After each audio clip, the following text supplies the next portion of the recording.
We're here in the kitchen, which is the heart of the home. It's so open to the entire rest of the house. And they have these amazing floor-to-ceiling windows and doors that really bring the outdoors in. Bring you into this sort of like courtyard area. And it's nestled between the bump out of this kitchen and also the bump out of the pub room. And that was something that was really important to us starting from the beginning with architecture, was to have this kind of like courtyard feeling along with that central horizontal hallway that runs through the whole house. We wanted it to have a timeless feel, but also be different than any of the other kitchens that we've designed. So we incorporated this beautiful wood finish on the island. It's really natural. It's very similar to the floor color, but it feels finished and refined. And thanks to this really interesting paneling detail that we have here, which is just like a really beautiful, simple raised bead. It has a contemporary and yet timeless feel. My wife had this great inspiration picture for the island, which incorporated this metal structure, which serves two purposes. It's definitely aesthetic and it looks awesome, but it helps support the countertop and it helps support the cabinets that are overhanging. It's got a beautiful sculptural feel to it. It brings out the dark black metal of the cabinet hardware that's along the perimeter as well to really tie everything in together. And then I think the most impressive part of this kitchen is this beautiful natural stone. It's so important to Mike and I that we can use natural stone in a project, whether it's the kitchen island or just someplace else in the home. The countertops are Calcutta, which is beautiful. It's real marble. It will patina and develop watermarks, and it really makes it feel like it's been used. And we ran the same marble on the backsplash.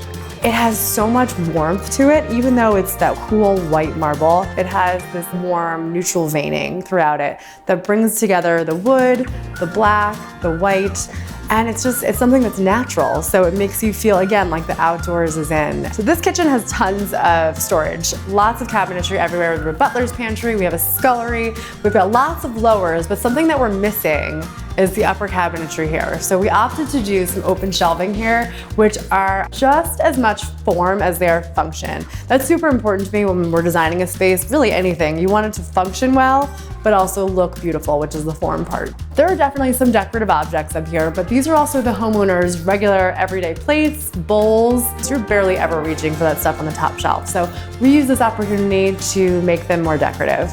They have integrated lights underneath for under cabinet lights and on top, which really looks pretty at night because it gives you a lot of shadows off of the plates and bowls that are on there.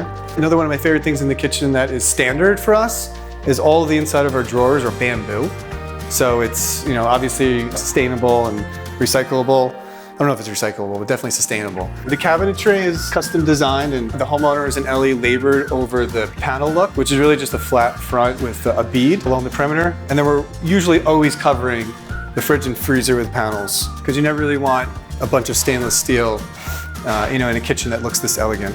The crown molding also is molding that we use throughout the house. We ordered more molding and gave it to our cabinet guy so we could custom finish it. And it gives you a perfect transition between molding that's in the house and molding that is on the cabinetry. And we also continue this style molding through the entire house. We also wanted to make sure that we could incorporate a huge stovetop here. The homeowner is an amazing chef, and so this was really super important. So we integrated this early on in the design. We knew we wanted it centered on the island. We wanted to make sure there was enough counter space. We opted to keep this hood really simple and just do a sheetrock finish on it. It gives it a very clean, contemporary feel, and I think it blends really well with the whites and the blacks and the natural woods that are in the kitchen. I always like the hood to be several inches wider than the stove. I like that for proportion, and it feels like it anchors the space better. We also wanted to incorporate some of the homeowner's own furniture. So they had a beautiful collection of existing furniture. So when we laid these plans out with the architect, we actually had all the dimensions of their existing furniture, and we plopped those pieces right into the blueprints. We wanted to make sure that we were incorporating the old in with the new, so that it doesn't feel like a kitchen that's just been like torn out of the pages of a magazine. I mean, maybe they'll be in a magazine someday, but for the most part, we wanted to really have a little bit of old, a little bit of new, and a lot of character. Early on in the design process, we always think about privacy and where we're going to need shears, for instance. And one of the things that came about when we were thinking specifically of this area is the window sizing. And we made the windows a little bit shorter, so we had plenty of wall space for the curtain stack to stack.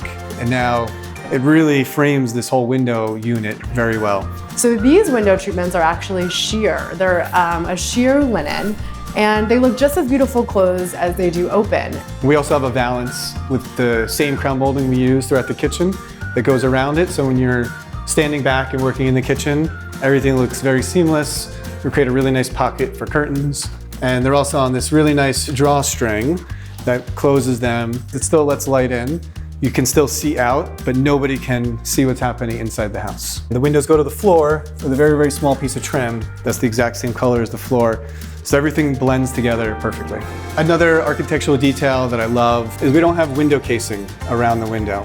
For instance, here's casing around the door you would typically have on the window.